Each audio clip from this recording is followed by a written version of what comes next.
Hi friends, welcome back to our series of videos on sensors and transducers. Today we shall discuss on photoelectric effect, which is a phenomenon in which electrically charged particles are released from or within a material when it absorbs electromagnetic radiation. The effect is often defined as the ejection of electrons from a metal plate when light falls on it. In a broader definition, the radiant energy may be infrared, visible or ultraviolet, or X-rays or gamma rays. The material may be a solid, liquid or gas, and the released particles may be ions, which are electrically charged atoms or molecules, as well as electrons. The phenomenon was fundamentally significant in the development of modern physics because of the puzzling questions it raised about the nature of light, particle versus wave-like behavior, that were finally resolved by Albert Einstein in 1905. The effect remains important for research in areas from material science to astrophysics, as well as forming the basis for a variety of useful devices. Although photoelectric effect was discovered in 1887 by the German physicist Heinrich Rudolf Hertz, further research showed that the photoelectric effect represents an interaction between light and matter that cannot be explained by classical physics, which describes light as an electromagnetic wave.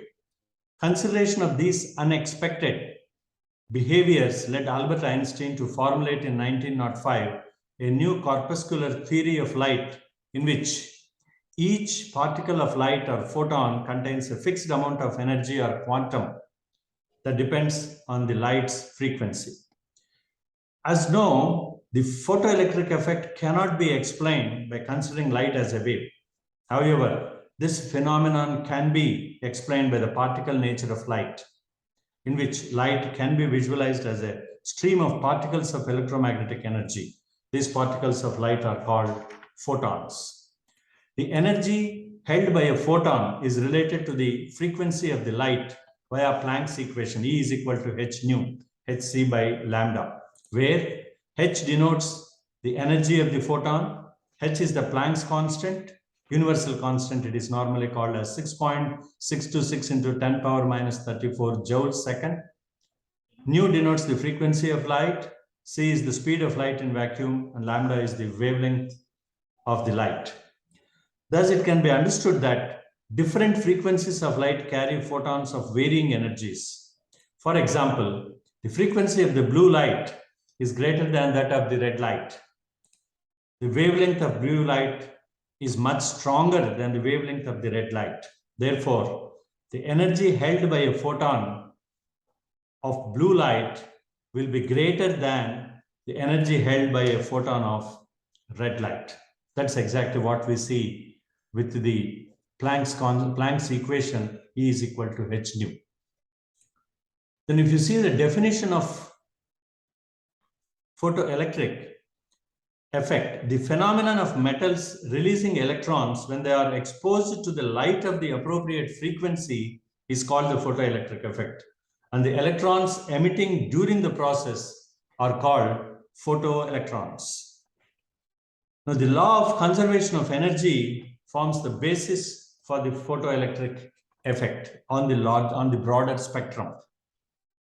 Let's see the minimum condition for photoelectric effect, which is normally the threshold frequency, which is nothing but the minimum frequency of the incident light or radiation that will produce a photoelectric effect.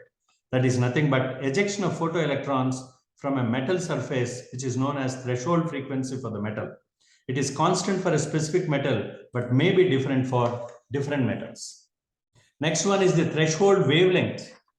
During the emission of electrons, a metal surface corresponding to the greatest wavelength to incident light is known as the threshold wavelength. For wavelengths above this threshold, there will be no photoelectron emission. That is, for lambda is equal to wavelength of the incident photon. And if you see the governing laws of the photoelectric effect, for a light of any given frequency, photoelectric current is directly proportional to the intensity of light. And for any given material, there is a certain minimum energy or frequency called threshold frequency, below which the emission of photoelectrons stops completely, no matter how high the intensity of incident light. The maximum kinetic energy of the photoelectrons is found to increase with increase in the frequency of incident light, provided the frequency exceeds the threshold limit. The maximum kinetic energy is independent of the intensity of light. The photo emission is an instantaneous process. Once it starts, as long as the light is there, it continues to grow. Then the characteristics of the photoelectric effect is the threshold frequency varies with material. It is different for different materials. The photoelectric current is directly proportional to the light intensity. The kinetic energy of the photoelectrons is directly proportional to the light frequency. The stopping potential is directly proportional to the frequency, and the process is instantaneous. Let's see the applications of photoelectric effect. It is basically used to generate electricity in solar panels. These panels contain metal combinations that allow electricity generation from a wide range of wavelengths. Then it is also used in motion and position sensors, in which case a photoelectric material is placed in front of a UV or IR LED. When an object is placed in between the light-emitting diode and sensor, light is cut off and the electronic circuit registers a change in potential difference. The lighting sensors, such as ones used in smartphones, enable automatic adjustment of screen brightness according to the lighting. This is because the amount of current generated via the photoelectric effect is dependent on the intensity of the light hitting the sensor.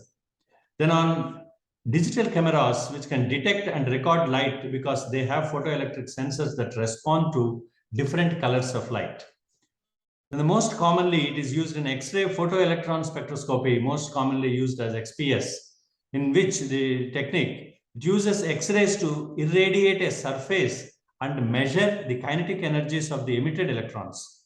Important aspects of the chemistry of a surface can be obtained, such as elemental composition, chemical composition, the empirical formula of compounds, and chemical state. And it is also used in photoelectric sensor cells, which are used in burglar alarms. Also used in photomultiplier tubes to detect the low levels of light, night vision devices, which are based on this effect. And then finally, the photoelectric effect also contributes to the study of certain nuclear processes. It takes part in the chemical analysis of materials, since emitted electrons tend to carry specific energy that is characteristic to the atomic source. So that's all about photoelectric effect.